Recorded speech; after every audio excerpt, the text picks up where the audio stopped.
ఆయనకి ఎంతవరకు నమ్మకస్తులంగా ఉంటామో టెస్ట్ చేసుకుంటాడు. కొంతమంది గోడ మీద పిల్లిలాగా ఉంటారు, అయితే ఆ ఓడు లేకపోతే ఈ ఓడు అని దూకుతారు. కొద్దిగా అన్నీ మంచిగా నడుస్తున్నప్పుడే హల్లెలూయా స్తోత్రం, హల్లెలూయా స్తోత్రం, హల్లెలూయా స్తోత్రం. ఏదన్నా బెడిసిందనుకో స్తోత్రం లేదు, ఏం లేదు అంట. చర్చికి ఏ చర్చి మానుకొని ఛానల్ లేదు పో, నాకు వద్దులేపో అని అంతసేపు పాటలు పాడా భజన చేసావు స్తోత్రం అన్నాడు. అయ్యా అయిపోయి లేపో, అయ్యా అయిపోయి పో. ఇది అపనమ్మకమైన వ్యవహారం. ఈ విశ్వాసపాత్రుడు కాదు, విశ్వాసపాత్రులు కాదు. అందితే జుట్టు అందకపోతే కాళ్ళు. మరి పరీక్ష చేసుకోవద్దు. ఉన్నతమైన పదవిలోనికి నిన్ను నన్ను తీసుకెళ్ళనించినప్పుడు నిశ్చయముగా మన విశ్వాస్యతను ఆయన పరీక్ష చేస్తాడు. మన నమ్మకత్వంలోని స్థిరత్వాన్ని ఆయన టెస్ట్ చేసుకుంటాడు. అంతేకాదు ప్రతి విషయమందును మనం ఆయన మీద నమ్మిక ఉంచుతున్నామా లేదని కూడా టెస్ట్ చేసుకుంటాడు. మనం ఆయనకి నమ్మకంగా ఉంటామా? వినండి బాగా. మనం ఆయనకి నమ్మకంగా ఉండాలనుకుంటామా? అలా ఫిక్స్ అయిపోతామో అప్పుడు ఒకంత మండుతున్న అగ్ని 7 అంతలు ఎక్కువైతే. ఎప్పుడైతే మనం దేవునికి నమ్మకంగా ఉండాలనుకుంటామో ఒక విధంగా ఉన్న శోధనలు 7 అంతలు ఎక్కువగా కనపడతాయి మనకి. గుర్తుపెట్టుకో, నేను ఇక నుంచి దేవుడికి నమ్మకంగా ఉండాలి అనుకున్నప్పుడే నీకు శోధనలు ఎక్కువ అవుతున్నాయి అంటే దేవుడు నిన్ను నీ నమ్మకత్వాన్ని పరీక్షలో పెట్టాడు అని గుర్తుపెట్టుకో. అక్కడ పాస్ అవ్వాలి నువ్వు. దేవుని పక్షంగా నిలబడ్డప్పుడు అగ్నిగుండం 7 అంతలు ఎక్కువైందని మర్చిపోవద్దు. మనం ఎప్పుడైతే దేవుని కోసం విశ్వాస పాత్రులమై ఉండాలి, నిజాయితీగా ఉండాలి, నమ్మకంగా ఉండాలని ఫిక్స్ అయిపోతామో మన విశ్వాసాన్ని దెబ్బతీయడానికి, మన నమ్మకత్వాన్ని దెబ్బతీయడానికి ఏర్పడేటువంటి శోధనలు చుట్టుముడతాయి. చుట్టుముట్టేటట్టు ద్వారాలు తెరుస్తాడు ఆయన. అక్కడ పాస్ అవ్వాలి. ఏబులాగా మొండికి తిరగాలి. లేనివన్నీ ఇచ్చినా ఉన్నవన్నీ ఓడగొట్టినా నిన్ను మాత్రం వదలను. హల్లెలూయా. నిందలే వచ్చి పడని, మిత్రులే శత్రులవని, నన్ను వీడని ఆత్మదేవుడా నాకు చాలు నీ చెలిమే. నిందలే వచ్చి పడని, మిత్రులే శత్రులవని, నన్ను వీడని ఆత్మదేవుడా నాకు చాలు నీ చెలిమి. కృప చాలు యేసు స్వామి, నీ మాటే నాకిల హామీ. నీ కృప చాలు యేసు స్వామి, నీ మాటే నాకిల హామీ. నా జ్యేష్ఠ భాగస్వామి, నీతోనే నాతి చరామి. ఎవరేమన్నానేమి, నీ మాటే నాకిల హామీ. నీ కృప చాలు యేసు స్వామి. ఏది ఉన్నా ఏది పోయినా నేను మాత్రం యేసయ్యను వదిలేదే లేదు.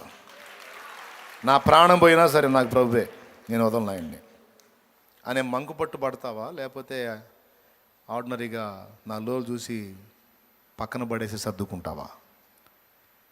మరి టెస్ట్ చేయాలా లేదా చెప్పండి.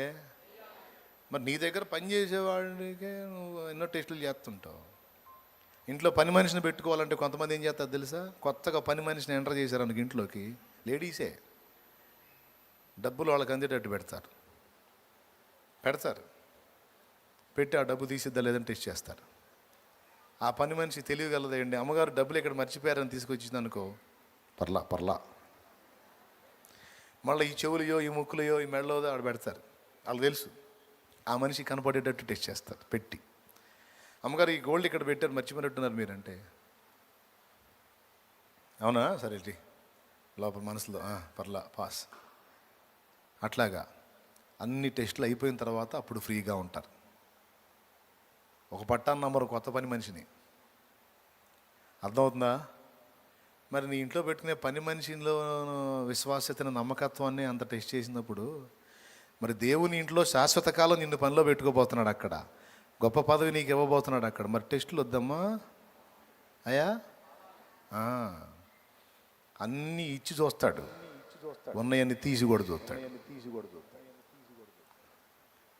అన్నీ లేని అన్నీ ఇచ్చి చూస్తాడు. కొంతమంది ఏమీ లేనప్పుడు హల్లెలూయా హల్లెలూయా హల్లెలూయా అంటారు. సమృద్ధి వచ్చిన తర్వాత హల్లెలూయా లేదు, ఏం లేదు. చర్చికి కూడా కనపడరు. రోడ్ల మీద తిరుగుతుంటారు, పార్కుల మీద తిరుగుతుంటారు, టూర్లకు తిరుగుతుంటారు. ఎంజాయ్ అదేమంటే దేవుడి కృప. ఆ కృప ఏదో కొద్ది చర్చికి వచ్చి చూపించండి పోదాం. ఏమీ లేనప్పుడు, ఉద్యోగంలో సద్యోగం ఏమీ లేనప్పుడు, ఏ గతి దోవ లేనప్పుడు ఎప్పుడన్నా చూడు మందిరంలోనే దేవుడు దయ అన్నయ్య, ఆయన కృప. ఫలానా దానికి రాశాను అన్నయ్య, దేవుడి కృప.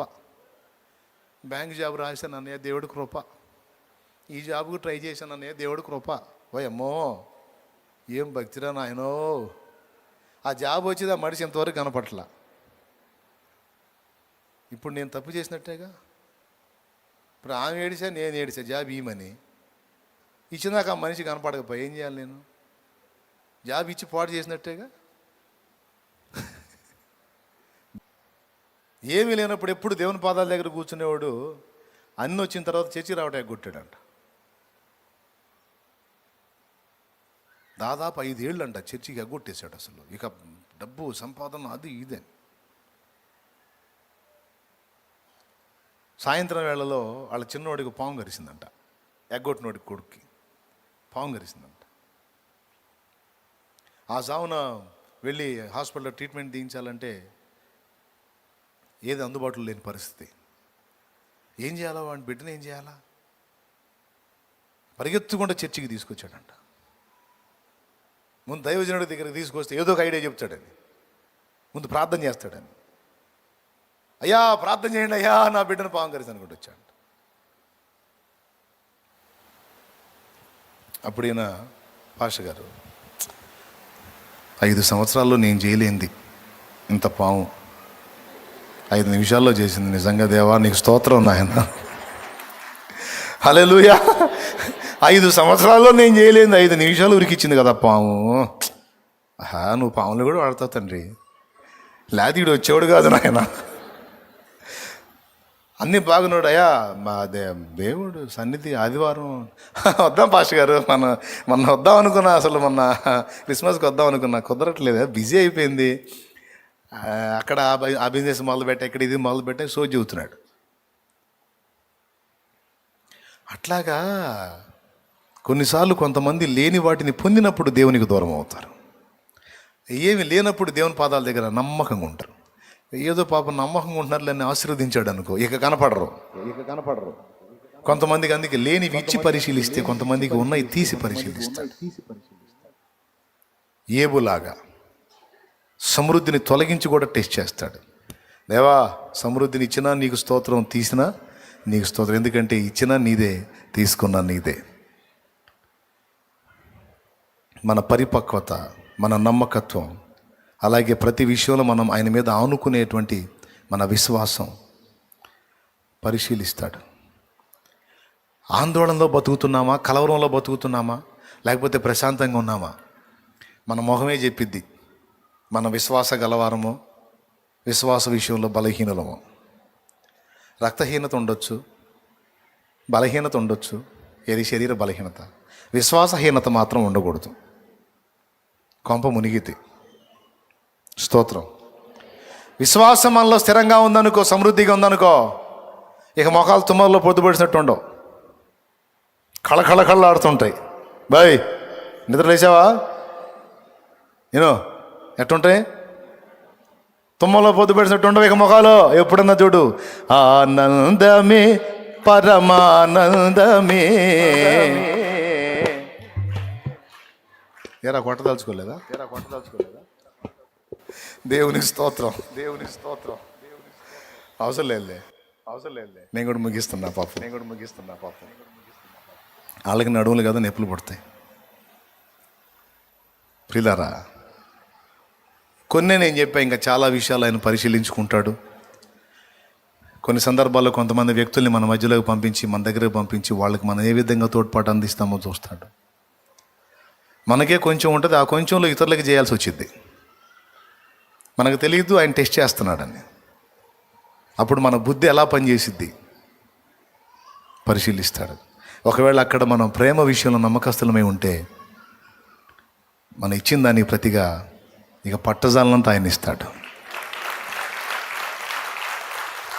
ఈ పరీక్షలు ఒకటి కాదు, నానా విధాలుగా ఉంటాయి. అయితే ఏ పరీక్ష దేవుడు చేసినా మనల్ని పాడు చేయడానికి ఏ పరీక్ష రానివ్వడు. కానీ మనల్ని పై తరగతికి చేర్చడానికే మనకు వచ్చే పరీక్షలన్నీ. ఒకటైతే కన్ఫర్మ్ చేశాను, పరీక్షించడం అయితే పక్కా,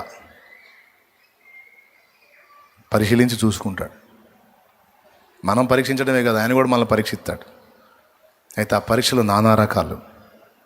గుర్తుపెట్టుకొని అలాంటి పరిస్థితులను ఎదుర్కొంటున్నప్పుడు, ఎదుగు నేను పరీక్షింపబడుతున్నాను, దేవుడు నన్ను అబ్జర్వ్ చేస్తున్నాడు, ఈ సందర్భంలో నేను జాగ్రత్తగా స్పందించాలి అనే మెళకువ తెచ్చుకుంటే ధన్యుడివి, ధన్యురాలివి. ఒకవేళ నీ ముందుకు పరీక్ష వచ్చినప్పుడు ఆ పరీక్షలో ఎలా పాస్ అవ్వాలో నువ్వు ఆయనే రిక్వెస్ట్ చేయొచ్చు.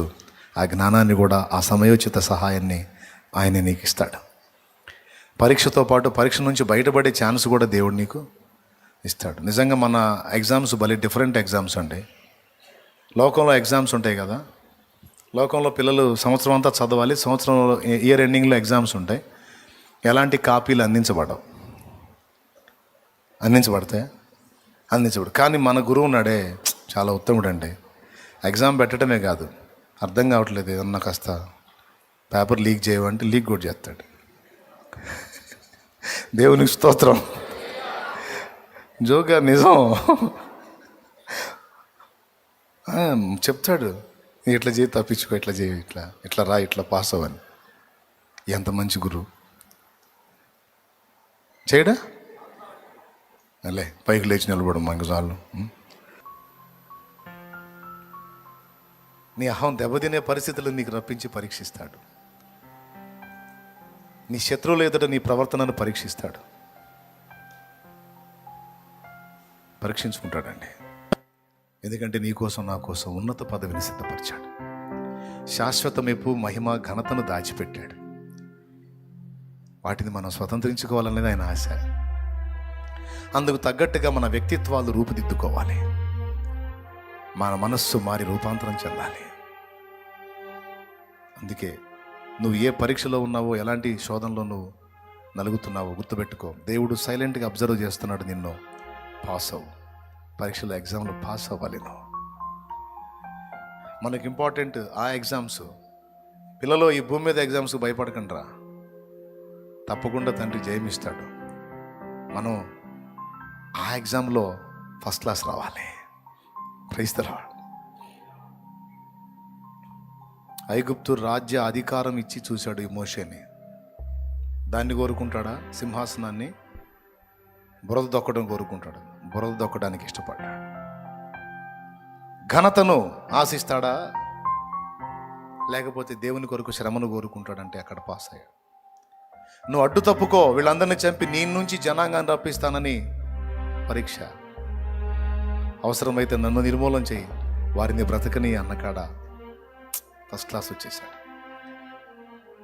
చాలా విషయాల్లో పరీక్షించుకున్నాక అంతమంది 6 లక్షల కాల్బలానికి నాయకుడిగా నియమించాడు. గొప్ప పదవిని, గొప్ప హోదాని, గొప్ప స్థాయిని, స్థానాన్ని దేవుని ముందు మనం సాధించుకోవాలి అంటే భూమి మీదే సిద్ధపడాలి. ఇక్కడ ఎదురవుతున్న విడదారా, నేను చెప్పే ఒట్టి మాటలు కాదు, వాక్య సత్యాలు. మనం ఆశిస్తాం, ఎదురు చూస్తూ ఉంటాం, ఆ కార్యాలు జరగవు. గమనిస్తూ ఉంటాడు, ఎంతవరకు నిరీక్షించగలరు? ఆ నిరీక్షణను కూడా పరీక్షిస్తాడండి. ఎంతవరకైనా నిరీక్షిస్తాను తండ్రి, నీ కార్యం కోసం నువ్వు చేస్తావు, ఎనాటికైనా నువ్వు చేస్తావు, నేను చూస్తాను, నేను తప్పకుండా అనుభవిస్తాను, నిన్ను సనగను గొనగను. మన నిరీక్షణ, మన ఎదురుచూపును ఆయన ఖచ్చితంగా పరీక్షిస్తాడు. అంతేకాదు, కొన్నిసార్లు మనం అడిగిన ఇవ్వడు ఆయన. మనం అడుగుతాం, చాలా విజ్ఞాపన చేస్తాం, మొర్ర పెడతాం, ఇవ్వడు ఆయన. బాధ కలిగింది. అని గుర్తుపెట్టుకో, ఇవ్వలేదని నువ్వు ఆయన తృణీకరించొద్దు, ఫీల్ అవ్వద్దు, నిరుత్సాహపడద్దు, అందలేదని దుఃఖపడద్దు, నేను ఆశించింది నేను పొందలేకపోయానని చింతపడద్దు. ఆ పరీక్షలో నువ్వు పాస్ అయితే నువ్వు ఆశించిన దానికంటే ఉన్నతమైన దాన్ని నీకు ఇస్తాడు ఆయన. నువ్వు ఒకంత అడిగితే 7 అంతలు ఎక్కువగా ఇస్తాడు. అనుభవం. ఒక దానికోసం నేను అడిగా, ప్రార్థన చేశా, విశ్వాసం ఉంచా, ఎదురు చూసా, ఇవ్వలా. మిస్ అయిపోయింది, నా కళ్ళ ముందే మిస్ అయిపోయింది. బాధపడ్డా, దేవా నాకు ఎందుకు ఇవ్వలేదు నువ్వు నాయనా, ప్రార్థన చేశావు కదా అని కొంచెం ఫీల్ అయ్యా.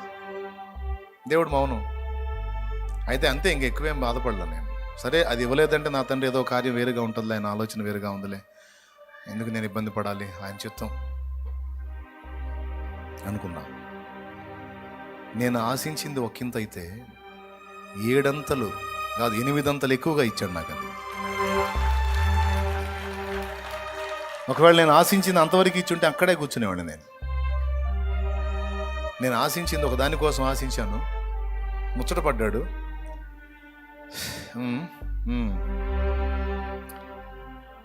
జాలదులే కానీ అది వదిలేసే, ఇంకోటి ఇస్తాను నీకు. నువ్వు అడిగిన దానికి జాలదురా,